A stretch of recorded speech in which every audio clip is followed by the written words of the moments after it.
Hello दोस्तों, आपका हमारे इस वृंदा कुंज चैनल में स्वागत है। इस कथा के बिना अधूरा माना जाता है छठ पूजा। यहाँ जाने संपूर्ण पौराणिक व्रत कथा।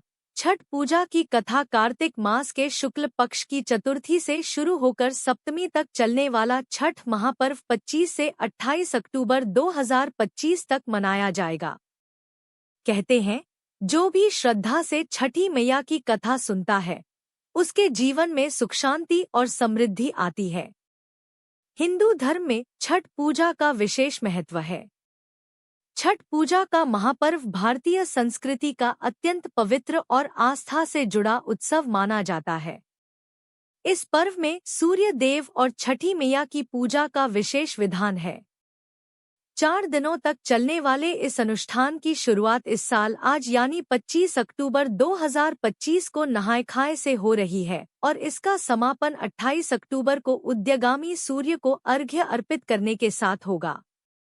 कहा जाता है कि छठ व्रत का संबंध प्राचीन काल से है। पौराणिक मान्यताओं के अनुसार त्रेता युग में भगवान श्रीराम और माता सीता ने अयोध्या लौटने के बाद सूर्य देव की उपासना की थी। वहीं द्वापर युग में कर्ण और द्रौपदी ने भी सूर्य देव की आराधना की थी। इसके अलावा राजा प्रियंवद द्वारा की गई पूजा से छठ महापर्व का आरंभ माना जाता है। ऐसे में यहाँ जाने संपूर्ण पौराणिक व्रत कथा। 4 दिनों तक चलने वाला छठ का व्रत। छठ पूजा की शुरुआत नहाय खाए से होती है, जिसमें व्रती स्नान कर पवित्र भोजन करते हैं और अगले दिन के व्रत की तैयारी करते हैं। दूसरे दिन यानी 26 अक्टूबर को खरना मनाया जाएगा। इस दिन व्रती पूरे दिन उपवास रखकर शाम को गुड़ की खीर और रोटी का प्रसाद ग्रहण करते हैं। इसके बाद वे निर्जला उपवास रखते हैं, यानी कुछ भी जल या अन्न ग्रहण नहीं करते। तीसरे दिन 27 अक्टूबर को संध्या अर्घ्य दिया जाएगा, जब व्रती नदी, तालाब या घाट पर सूर्यास्त के समय अस्ताचलगामी सूर्य को अर्घ्य अर्पित करते हैं। अगले दिन 28 अक्टूबर को उगते सूर्य को अर्घ्य देकर व्रत का समापन किया जाता है। यही छठ पूजा का सबसे महत्वपूर्ण क्षण माना जाता है। इस दौरान महिलाएं और पुरुष दोनों सूर्य देव और छठी मैया से अपने परिवार की सुख समृद्धि की कामना करते हैं। छठ पूजा की पौराणिक कथा। छठ पूजा की एक पौराणिक कथा राजा प्रियंवद और रानी मालिनी से संबंधित है।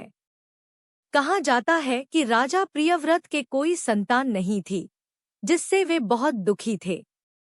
संतान प्राप्ति के लिए उन्होंने अपनी पत्नी के साथ महर्षि कश्यप के मार्गदर्शन में यज्ञ किया।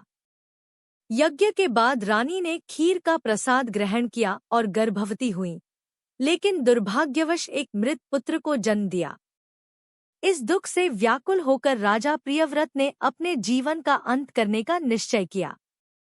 तभी उनके सामने एक दिव्य देवी प्रकट हुईं, जिन्होंने कहा, मैं ब्रह्मा जी की पुत्री और सृष्टि की छठी शक्ति हूँ, इसलिए मुझे षष्ठी देवी या छठी मैया कहा जाता है। देवी ने राजा से कहा कि यदि वे उनकी आराधना करेंगे और दूसरों को भी इसके लिए प्रेरित करेंगे, तो उन्हें संतान सुख अवश्य मिलेगा। राजा प्रियव्रत ने कार्तिक माह की शुक्ल पक्ष की षष्ठी तिथि को देवी षष्ठी की विधिवत पूजा की। परिणामस्वरूप उन्हें एक पुत्र की प्राप्ति हुई। तभी से इस दिन छठी मैया की पूजा करने की परंपरा शुरू हो गई। भगवान राम और माता सीता ने भी की थी सूर्य देव की पूजा। पौराणिक मान्यताओं के अनुसार त्रेता युग में भगवान श्रीराम के अयोध्या लौटने के बाद छठ व्रत की शुरुआत हुई। लंकापति रावण का वध करने के बाद श्रीराम को ब्रह्महत्या का पाप लगा था। इस पाप से मुक्ति पाने के लिए उन्होंने ऋषि मुनियों से उपाय पूछा। तब ऋषि मुग्दल ने उन्हें कार्तिक शुक्ल षष्ठी के दिन सूर्य देव की आराधना करने का निर्देश दिया।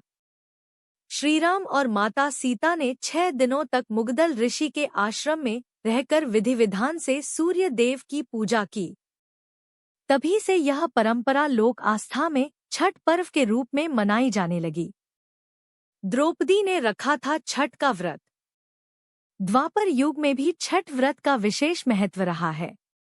मान्यता है कि जब पांडव कठिन समय से गुजर रहे थे, तब द्रौपदी ने छठ व्रत रखकर सूर्य देव से अपने परिवार के कल्याण की प्रार्थना की थी।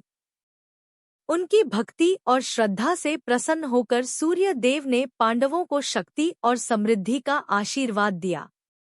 दूसरी ओर, दानवीर कर्ण को सूर्य उपासना का प्रथम साधक माना जाता है।